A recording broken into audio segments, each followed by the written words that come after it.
அவ்வாறு வழங்கியதோடு அந்த காவல்துறை ஆணையரையும் இந்த ஆய்வாளரையும் சஸ்பெண்ட் செய்ய வேண்டும். இல்லை என்றால்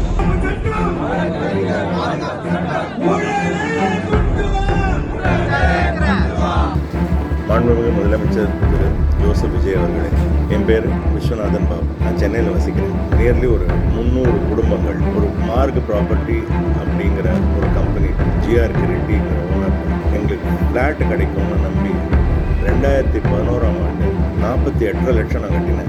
I am Lata, an unfortunate owner of a flat in the A block of Savitanjali project. We paid up to 95%.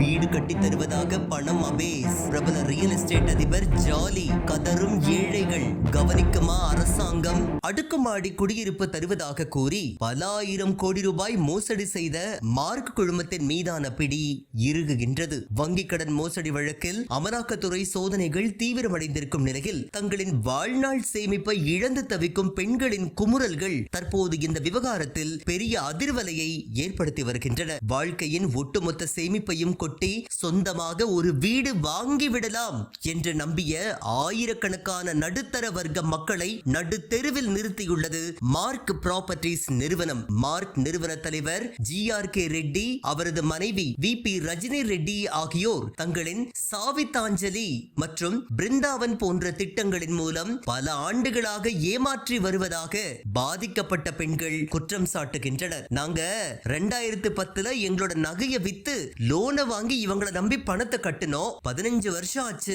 இன்னைக்கு வரைக்கும் வீடும் தரல, பணமும் தரல. கேட்டா மிரட்டுறாங்க சார், மிரட்டுறாங்க. எங்களை போல எத்தனையோ குடும்பங்கள், குறிப்பா பெண்கள் வாங்கின கடனுக்கு வட்டி கூட கட்ட முடியாம மன உளைச்சல்ல தற்கொலை வரைக்கும் போயிருக்காங்க. இந்த ரெட்டி கும்பல் சொகுசா வாழ்றாங்க. ஆனா எங்களோட சாபம் இவங்களெல்லாம் சும்மா விடாது சார் என்று பாதிக்கப்பட்ட பெண்கள் தங்களின் ஆதங்கத்தை வெளிப்படுத்தியுள்ளனர். இது ஒரு புறம் இருக்க, கனரா வங்கியில் நியூ சென்னை டவுன்ஷிப் என்ற திட்டத்திற்காக பெற்ற சுமார் 200 கோடி ரூபாய் கடனை போலி கணக்குகளுக்கு திருப்பி மோசடி செய்ததாக CBI பதிவு செய்த வழக்கின் அடிப்படையில் அமலாக்கத்துறையும் விசாரணையை தொடங்கியுள்ளது. இந்த நிலையில் மார்க் நிறுவனத்தின் நிதி நெருக்கடிகளை பயன்படுத்தி அதன் சொத்துக்களை தங்களுக்கு சாதகமாக மாற்றியதாக ரெவன்சா நிறுவனத்தை சேர்ந்த சுஷில் லால்வானி மற்றும் அவரது தரப்பினர் மீதும் புகார்கள் எழுந்துள்ளன.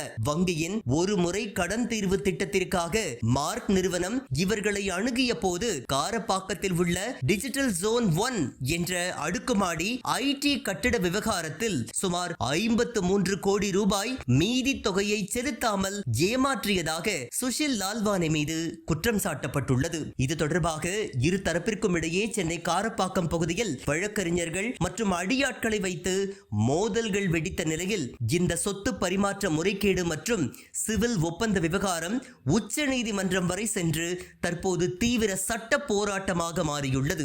அமலாக்கத்துறையின் தற்போதைய சோதனையில் மார்க் நிறுவனத்திற்கும் சுஷில் லால்வானி தரப்பிற்கும் இடையே நடைபெற்ற இந்த சந்தேகத்திற்குரிய நிதி பரிமாற்ற ஆவணங்களும் சிக்கியிருப்பதாக தெரிகின்றது. ஆயிரக்கணக்கான பெண்களின் கண்ணீருக்கும் ஏழை மக்களின் ஏமாற்றத்திற்கும் மத்திய புலனாய்வு அமைப்புகளின் இந்த நடவடிக்கை ஒரு நியாயமான தீர்வை தருமா என்பதை நாம் பொறுத்திருந்துதான் பார்க்க வேண்டும்.